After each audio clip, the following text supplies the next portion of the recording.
Assalamualaikum warahmatullahi wabarakatuh. Sebelumnya izin memperkenalkan diri, nama saya Rehan Faraswaldana dengan NIM 2101012112043. Di sini saya akan mempresentasikan studi kasus mengenai State Root 826 yang merupakan tugas dari rekayasa nilai kelas A. Nah, yang pertama di sini saya akan membahas mengenai deskripsi proyek. Nah, yang pertama itu nama proyeknya itu Palmetto Expressway dengan panjang proyeknya mencapai 6 mil. Waktu studinya itu 14 sampai 18 Mei 2012. Latar belakangnya yaitu jalur SR 826 adalah salah satu jalur yang paling sering dipakai sepanjang koridor Miami sampai Dead Country. Tujuan dari proyek ini untuk menambahkan dua jalur pada setiap arah di sepanjang koridor tengah. Tujuan dari jalur cepat ini untuk meningkatkan mobilitas dan konektivitas, mengurangi kemacetan, serta menyediakan jalur alternatif koridor State Route 826.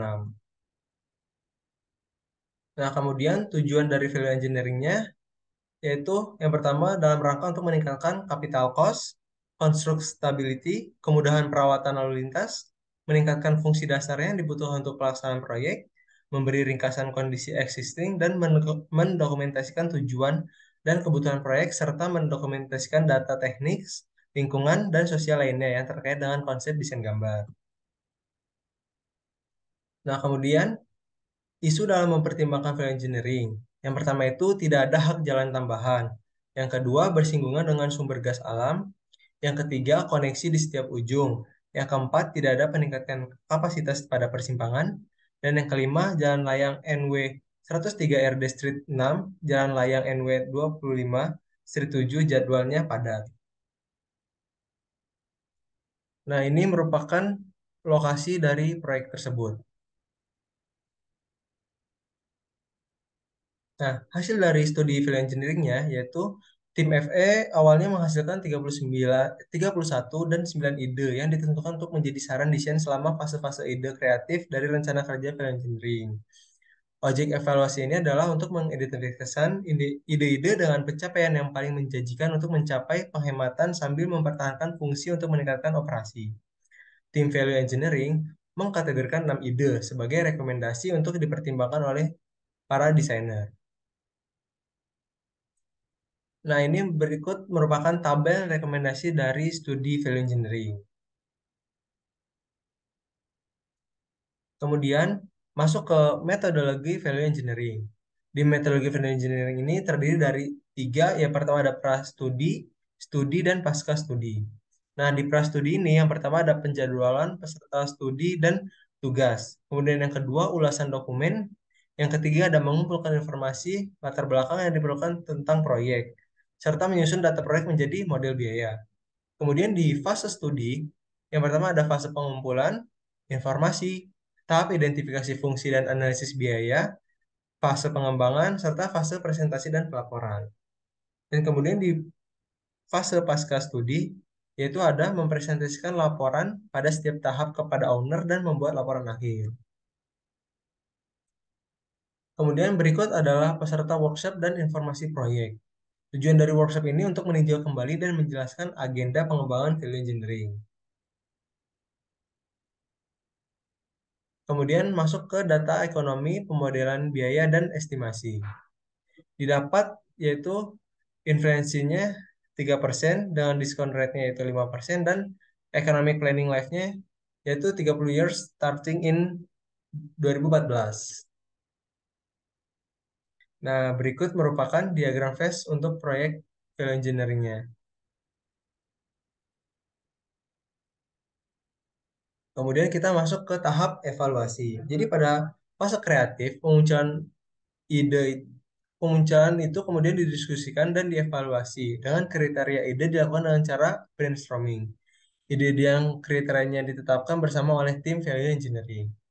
Nah, terdapat 9 kriteria yang digunakan untuk evaluasi, yaitu yang pertama biaya modal, yang kedua kemudahan konstruksi, yang ketiga perawatan di masa mendatang, yang keempat dampak pada penjadwalan, yang kelima operasi lalu lintas, yang keenam pemeliharaan kontrol lalu lintas, yang ketujuh membutuhkan variasi atau pengecualian, yang kedelapan memenuhi FA pengecualian, dan yang kesembilan dukungan publik.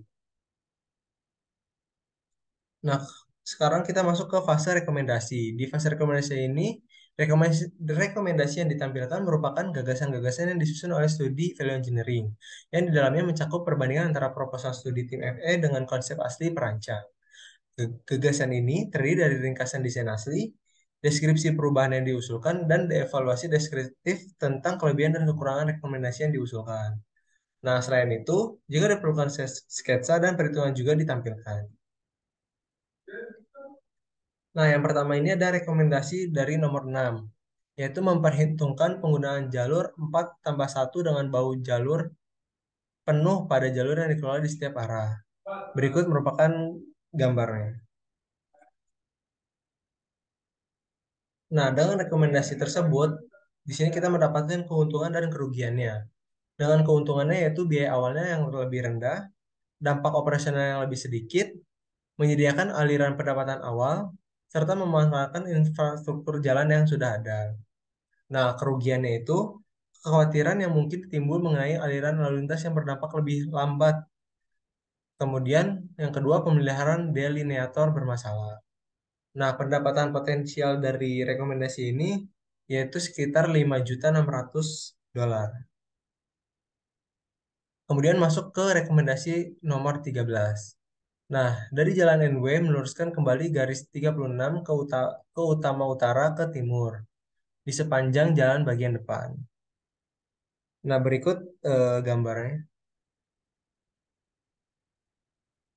Kemudian, dari rekomendasi tersebut juga terdapat keuntungan dan kerugian, di mana keuntungannya itu yaitu secara signifikan meningkatkan lebar bahu bagian dalam hingga 12 kaki. Kemudian, operasi lalu lintas akan sangat meningkat. Yang ketiga, tanggap darurat akan meningkat secara signifikan, dan yang keempat, adanya pendapatan tambahan. Kemudian, kerugiannya itu meningkatkan biaya konstruksi, waktu konstruksi, dan pemeliharaan lalu lintas. Yang kedua, rekonstruksi dinding penghalang median untuk 4.000 kaki ke timur. Yang ketiga, sedikit modifikasi pada jalan lokal. Yang keempat, rekonstruksi dinding median akan melakukan dua pergeseran MOT tambahan.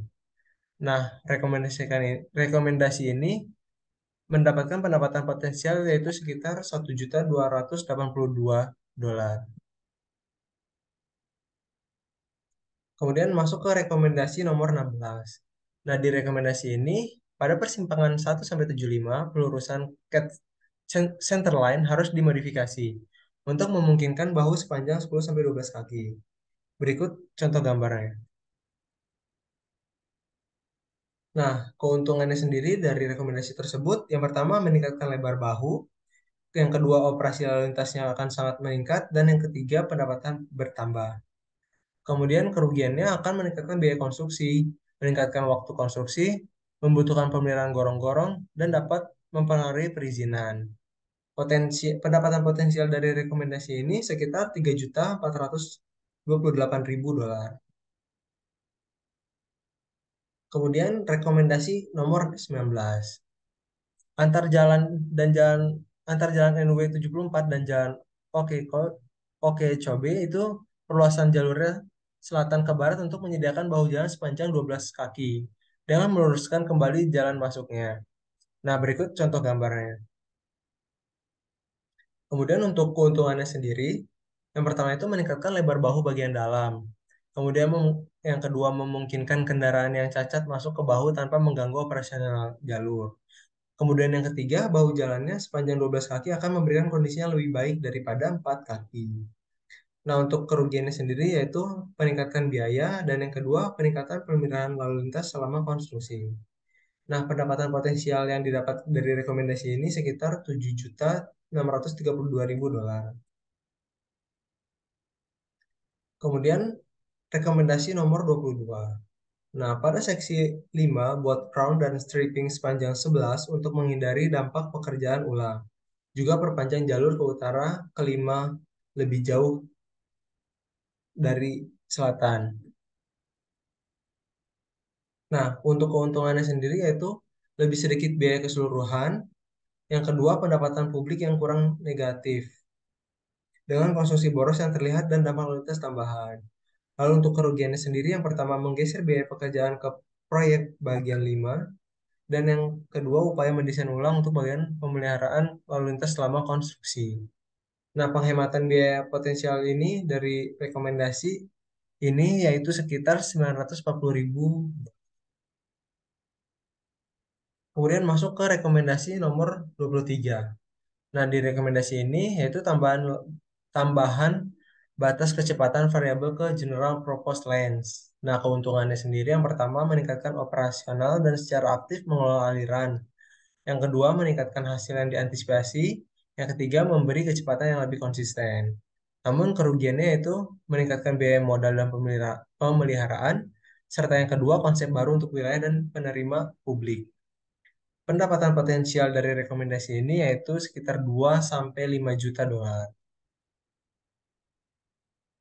Nah, mungkin sekian presentasi yang dapat saya sampaikan. Kurang lebihnya saya minta maaf. Wassalamualaikum warahmatullahi wabarakatuh.